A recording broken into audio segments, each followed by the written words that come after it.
जय हिंद दोस्तों। तो आज हम लोग बात करने जा रहे हैं हवाना सिंड्रोम के बारे में। साथ ही साथ यह भी जानेंगे कि हवाना सिंड्रोम क्या है और इसके लक्षण क्या हैं, और यह भी जानेंगे कि यह कहाँ से शुरुआत हुआ था और क्यों इतना ज़्यादा इसके बारे में हल्ला मचा हुआ है। तो अभी रिसेंटली क्या होता है कि रिसेंटली बेंगलोर के एक व्यक्ति यानी कर्नाटका का एक व्यक्ति कर्नाटका हाई कोर्ट में एक अर्जी दाखिल करता है, एक पिटीशन लगाता है कि हवाना सिंड्रोम की जांच की जाए, साथ ही साथ हाई माइक्रोवेव की जो तरंगें हैं या जिसका ट्रांसमिशन हो रहा है उस पे भी रोक लगाया जाए और उसकी जांच की जाए। तो होता क्या है कि यह जो पिटीशन लगा है वह आर्टिकल 350 के अकॉर्डिंग उस नागरिक ने, उस बेंगलोर के व्यक्ति ने हाई कोर्ट में पिटीशन डाली है। तो आर्टिकल 350 हमें क्या करता है, किसी भी नागरिक को किसी भी अधिकारी से या किसी भी प्राधिकरण से शिकायत करने की अनुमति देता है। तो इसी आर्टिकल 350 का इस्तेमाल करते हुए बेंगलोर के एक व्यक्ति ने यह पिटीशन लगाई है और क्या किया है कि इसको सेंट्रल को ऑर्डर मिला, कर्नाटका हाई कोर्ट ने सेंट्रल को ऑर्डर दिया कि इसकी जांच की जाए और 3 महीने के अंदर इसके बारे में विस्तृत रिपोर्ट क्या किया जाए, सबमिट किया जाए।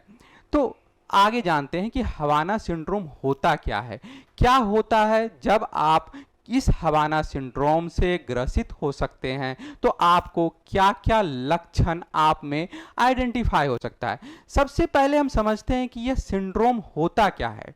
एक वर्ड होता है सिंड्रोम। आखिर ये सिंड्रोम होता क्या है। सिंड्रोम क्या है कि एक सेट ऑफ सिम्टम्स हैं, यानी एक ग्रुप ऑफ लक्षण।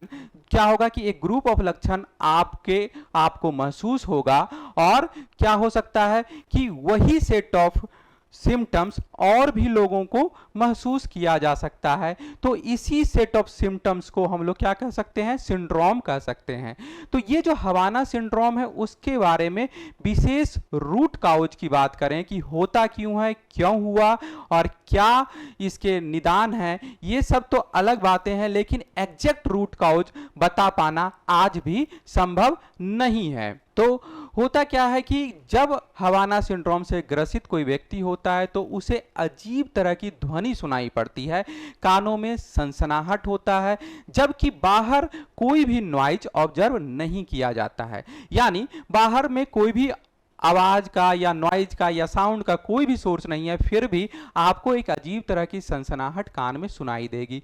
इसके बाद मेमोरी लॉस हो सकता है, हेडेक हो सकता है या आप अनईजी फील करते हैं। ठीक है, तो अब चलिए कि अब इसके बैकग्राउंड के बारे में जानते हैं। तो ये तो हवाना सिंड्रोम का एक लक्षण था, जिसमें क्या हो सकता है कि आपको अजीब तरह की सनसनाहट सुनाई पड़ेगी कानों में, और क्या हो सकता है, मेमोरी लॉस हो सकता है, हेडेक हो सकता है।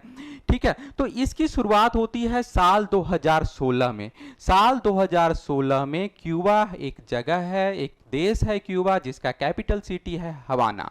तो ये क्यूबा का मैप है जिसका कैपिटल सिटी है हवाना।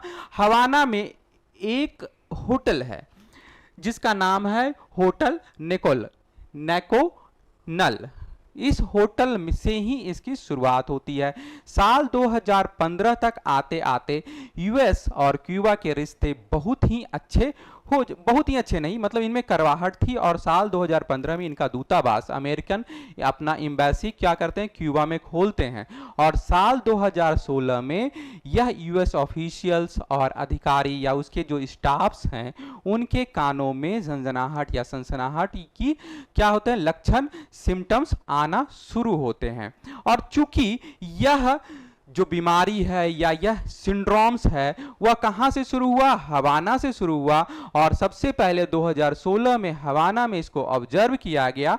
तो इसलिए इसका नाम, इस बीमारी का नाम क्या रखा गया, हवाना सिंड्रोम। ठीक है, तो ये इस बीमारी का, इसलिए इसका नाम क्या रखा गया, हवाना सिंड्रोम रखा गया। आरोप क्या होते हैं कि यूएस ऑफिशियल्स के सिर्फ यूएस ऑफिशियल के साथ ये बीमारी और यह परेशानी थी। तो इसलिए यह भी कहा गया कि कि यूएस ऑफिशियल्स एवं यूएस के स्टाफ को, अधिकारियों को क्या किया गया है, क्यूबा के द्वारा टारगेट किया गया है। लेकिन इसका कोई पुख्ता प्रूफ नहीं मिला और आगे के सालों में करीब करीब 130 से ज्यादा, मोर देन 130 केसेस आइडेंटिफाई हुए अक्रॉस वर्ल्ड। और ज्यादातर मामलों में क्या है कि यूएस अधिकारियों और यूएस ऑफिशियल जो अलग अलग कंट्रीज में हैं, उन्हीं को यह परेशानी का सामना करना पड़ा। एक तरह से यह भी देखेंगे कि इसमें क्या हो गया है कि माइक्रोवेव का इस्तेमाल किया गया है या यूज हुआ है, जिसमें कि क्या हो सकता है कि हाई इंटेंसिटी माइक्रोवेव जो वेपन की तरह से भी हम लोग क्या कर सकते हैं कि इसको यूज किया जा सकता है। तो जिसका क्या किया गया है कि बहुत सारे कंट्रीज ने इसको ऑलरेडी इसका क्या किया है कि इसका वेपन बना चुके हैं और जिसका यूज हथियार के रूप में किया जा सकता है। तो ये थी आज की बातें जिसमें हम लोगों ने जाना कि हवाना सिंड्रोम्स होता क्यों है और इसका ओरिजिन कहाँ है।